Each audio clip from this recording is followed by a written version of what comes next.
You can call me Mystic Mike because I predict these things. Yana Santos takes on Miesha Tate as the featured prelim of UFC Fight Night Des Moines, Iowa this Saturday. And this is a really good fight between two very skilled female fighters with a lot of experience in the UFC. Miesha Tate, she's 38 years old, 5'6", with a 66.5-inch reach and 20-9 in her mixed martial arts career. Has recently, the last few years, made her way back to the UFC back in 2021 after departing in 2016. She's gone 2-2 since returning to the organization, coming off of a win over Julia Avila by rear naked choke in round 3 back in December of 2023. So about a year and a half since she's been in the octagon. So she's a former Strikeforce and UFC champ, primarily a wrestler with submission threats, and not the best striking. She was looking decent in her fights earlier against like Ketlin Vieira, but then as of late against like Lauren Murphy and Julia Avila, just not looking the best on the feet. Kind of ducks her head down and kind of throws punches without really looking to close the distance, get her takedowns and look for the clinch. Moves in to throw punches, doesn't really move her head, not really moving it off the center line. So can be hit, does take a lot of damage in her fights at times, and was getting hit a lot by Lauren Murphy, who isn't the best striker. So, but she does have the submission threat. I think she's only like a purple belt in jiu-jitsu, but primarily a wrestler who looks to control on the ground, find submissions if they're there, but do damage. Former high school wrestler, transitioned into MMA. So taking on Yana Santos, who's going to be 3 years younger. She's 35 years old, 5'6", with a 68.5-inch reach, 15-8 in her career. So she will have a 2-inch reach advantage in this one.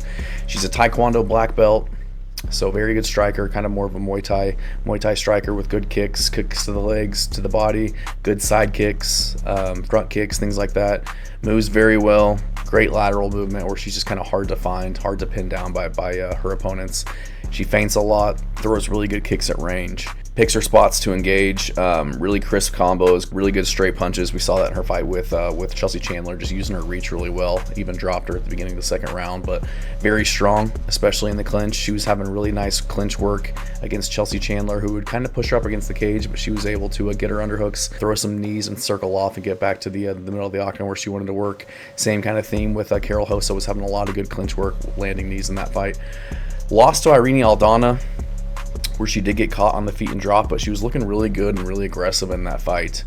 And before that, lost to Holly Holm, who, really good fighter, super athletic, very good striker.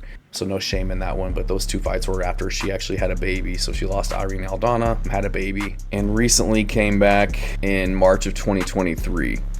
So she's had 3 fights since then, since giving birth to her first child with Thiago Santos, if you remember him from the UFC. So looked really good in her last fight against Chelsea Chandler, though. So this fight's really going to depend on who can implement their game plan and keep it where they want it. Miesha Tate has to get the takedowns to win. Santos is just light years ahead of her on the feet and in terms of striking ability. Santos was able to kind of be pushed back against the cage by Chandler. She did do very well in digging underhooks, threatening with knees and elbows, and circling back off into the cage.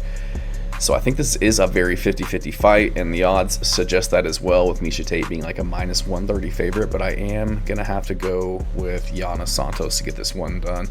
Like I was alluding to earlier, Miesha is very hittable, and she doesn't move very well when throwing her punches. She doesn't move her head off the center line. She's just not the most technical fighter. She's looking to kind of distract you or, get something in your face before she goes under and gets her takedowns. And I think Santos will be able to keep the pressure on her, keep her on her heels, and not let her get her takedowns going. Honestly, she's going to be too busy trying to track down Santos, who's going to be very quick on the feet, moving in and out, and going to be putting a lot of volume, kicks, things like that on her, making her think and not letting her really set up her takedowns. I think Santos can defend her takedowns if they do come in. I think she'll be able to get her underhooks, defend the majority of them, maybe convert them into a clinch, where she does do very well. She is very strong there. And I just think she can catch and beat up Miesha Tate in the exchanges. She's very experienced. She's just as experienced as Tate, who's kind of known as one of those legends as, Ronda Rousey, coming back from or starting her career way back in the early days, 2000, 2007 is when she made her debut. But, you know, Santos has the same level of experience fighting really good fighters.